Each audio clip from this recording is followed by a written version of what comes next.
안녕하세요 여러분, 또 다른 시간입니다. 이렇게 제 채널을 방문해 주셔서 감사드립니다.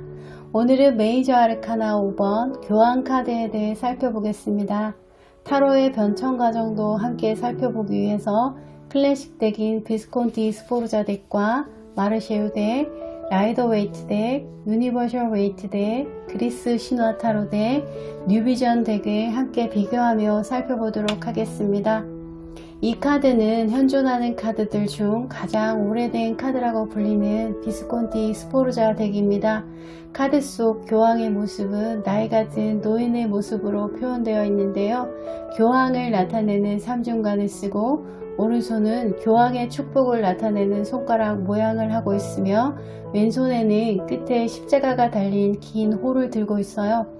흰색 옷 위에 걸친 망토는 직선과 물결 모양의 태양처럼 보이는 패턴이 연속되어 그려져 있는데요. 이 패턴은 교환 카드 외에도 연인 카드, 전차, 정의, 운명의 수레바퀴, 심판 카드 외에 여러가지 수트 카드에서도 볼 수가 있어요. 이 카드는 교황의 모습을 그대로 표현하고 있습니다. 교황은 그리스도의 대리자를 말한다고 합니다. 교황이 쓰고 있는 삼중간은 하늘, 땅, 지하세계를 뜻한다고 하고요. 그리스도는 하늘의 왕, 땅의 왕, 그리고 지하세계의 왕으로서 권위를 나타내기 때문에 그래서 그리스도의 대리자였던 교황이 삼중간을 쓰고 있는 이유라고 합니다. 마르쉐유 카드에는 카드 이름이 르 파페라고 적혀 있어요. 원래 카톨릭에서 파페는 교황의 공식적인 칭호가 아니었다고 해요. 파페는 아이들이 아버지를 아빠라고 부르는 것에서 아빠를 나타내는 용어에서 유래되었다고 합니다. 그런데 이 용어가 9세기에 이르러 교황의 공식적인 명칭으로 사용하게 되었는데요. 이것은 교회의 영적인 아버지를 나타내기 위한 것이라고 해요. 마르쉐유 카드에서는 비스콘티 덱과는 다르게 카드 아래쪽에 두 명의 사제가 등장하게 됩니다. 교황의 삼중간과 오른손의 축복을 나타내는 세 개의 손가락 모양은 변함이 없지만 왼손에 들고 있는 홀의 끝에 있는 십자가 모양이 삼중 십자가 모양으로 바뀌어 있어요. 교황은 순결을 상징하는 장갑을 낀 손으로 교황의 권위를 나타내는 삼중 십자가를 들고 있습니다. 교황의 뒤쪽에는 성전의 서쪽 입구를 상징하는 두 개의 기둥이 있어요. 교황은 숫자 5번에 해당되는데요. 숫자 5는 기둥과 기둥 사이에 있는 교황처럼 균형의 상징을 가지고 있어요. 여성성을 나타내는 음이수이와 남성성을 나타내는 양의수 3의 결합으로 만들어진 숫자 5번은 9개의 숫자 중에서 중심에 있으며 물질과 신의 두 세계 사이의 매개자인 중재자를 나타내기 때문에 혼인수라고도 불립니다. 라이더 웨이트 카드에 와서 교황의 명칭은 하이로펀트로 바뀌었습니다. 사전에는 종교상의 비밀의식을 전수하는 성직자라고 되어 있는데요. 대제사장 또는 신비사제로 흔히들 번역합니다. 그것은 아마도 라이더 웨이트 카드를 만든 웨이트경이 타로 카드를 기독교에서 분리하고자 했던 것은 아닐까 생각돼요. 마르쉐유 덱과 다른 점은 교황의 하얀 수염이 사라지고 매끈한 얼굴입니다. 마르쉐유 덱이 노인의 모습이 젊은 교황의 모습으로 바뀌었어요. 하이로펀트는 두 기둥의 중간에 앉아 있습니다. 기둥은 그곳이 성전이나 혹은 교회라는 것을 나타내요. 기둥의 색은 2번 고이여사제의 뒤쪽에 있었던 검정색과 흰색의 기둥과는 다르게 검정색과 흰색의 혼합으로 나오는 색인 회색의 기둥으로 되어 있어요. 그것은 아마도 교황의 중립성 또한 중재자 역할에 맞춰져 있기 때문이라고 생각됩니다. 하이로펀트는 사제들보다 한 단계 높은 단 위에 위치하며 그것은 권위를 나타내고 동시에 아래에 위치한 사제들보다 우월한 위치 또는 무엇인가를 가르쳐주는 역할을 하고 있음을 나타내고 있어요. 또한 신비사제와 사제들 사이에 황금 열쇠 2개가 새롭게 첨가되었습니다. 이름은 신비사제로 바뀌었지만 삼중간과 삼중십자가, 황금 열쇠 2개는 대대로 이어지는 교황의 상징이에요.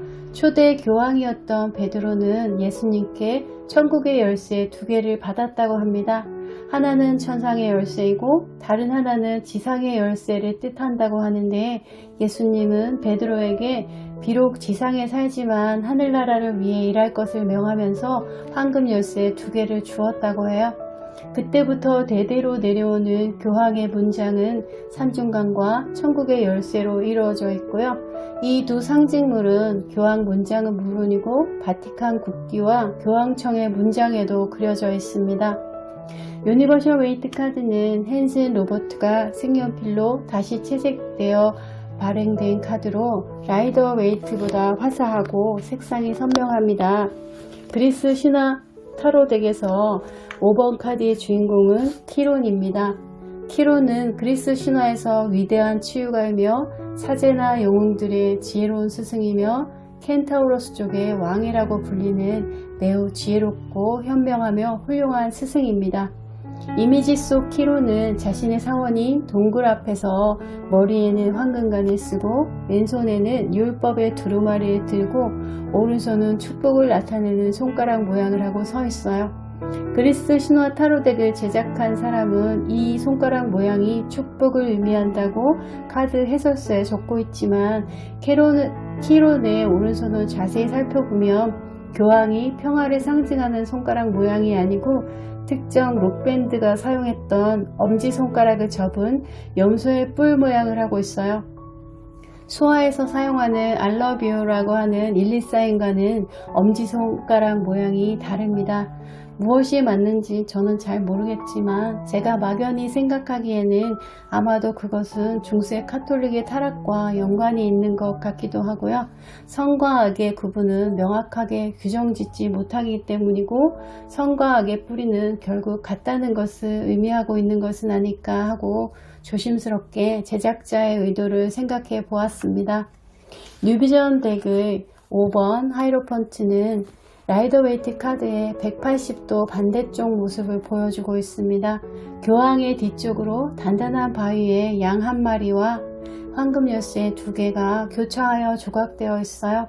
단단한 바위는 오랫동안 변하지 않고 내려오는 전통적인 것을 나타내며 양 1마리는 그리스도의 길 잃은 양을 표현하고 있습니다. 교차된 황금 열쇠는 앞서 말했듯이 교황의 문장이고요. 앞쪽에서 사제 둘이 있는데 사제들은 각각 비둘기와 뱀을 들고 있어요. 흰색 비둘기는 평화의 상징이고 뱀은 지혜로운 동물이지만 이브에게 선악과를 걷는 간교함을 가지고 있기도 해요. 5번 하이로펀트 카드는 별자리로는 황소자리를 나타냅니다.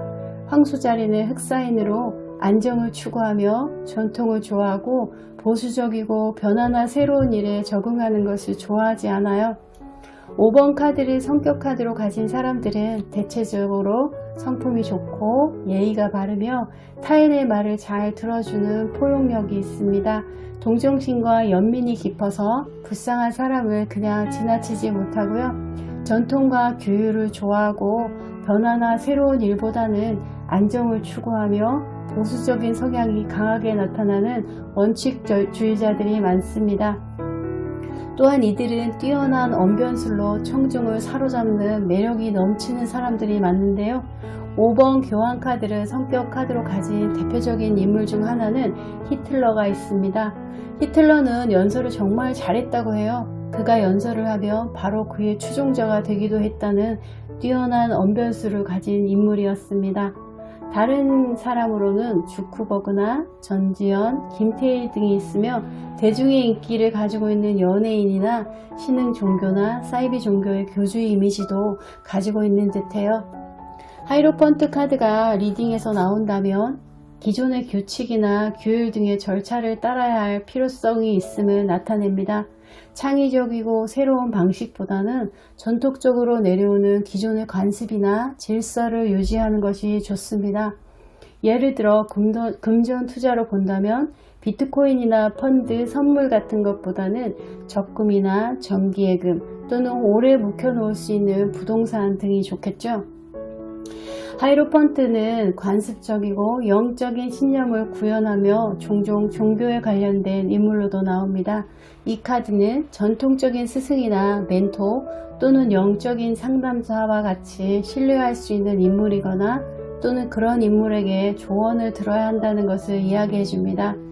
관련 직업으로는요, 교수나 교사, 강사 같은 선생님이나 멘토, 배우, 중개업자, 로비스트, 상담가, 종교에 관련된 직업이 여기에 해당돼요.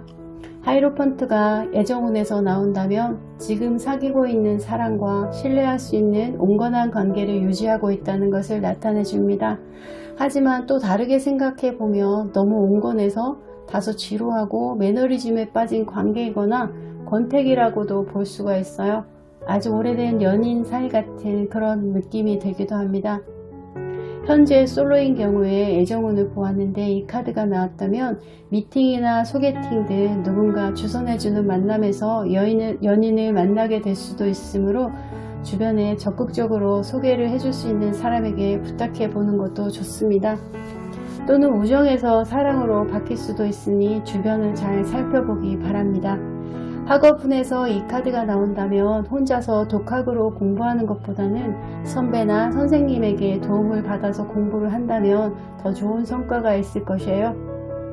혹은 성적이 오르지 않는 학생이라면 학원을 바꿔보거나 좋은 과외 선생님을 찾아보는 것도 좋을 것 같습니다.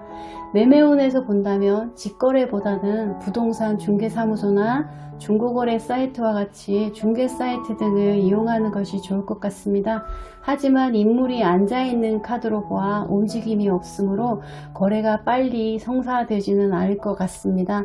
건강운에서 이 카드가 나온다면 유튜브나 SNS의 조언보다는 병원을 직접 방문하여 검진을 받고 의사 선생님의 조언을 따르는 전통적인 방식을 선택하는 것이 좋을 것 같아요.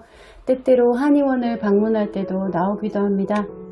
유니버셜 웨이트 덱으로 리딩하게 되더라도 이처럼 비스콘티 타로 덱이나 마르쉐유 덱, 그리스 신화 덱 또는 뉴비전 덱을 알고 있다면 리딩에 훨씬 더 깊이를 줄 것이라 생각합니다. 오늘은 5번 교환 카드를 살펴보았는데요. 다음 시간에는 6번 연인 카드에 대해 살펴보겠습니다. 오늘도 이렇게 제 채널을 찾아와 주시고 시청해 주시고 구독해 주셔서 감사드립니다. 다음 영상에서도 또 만나요.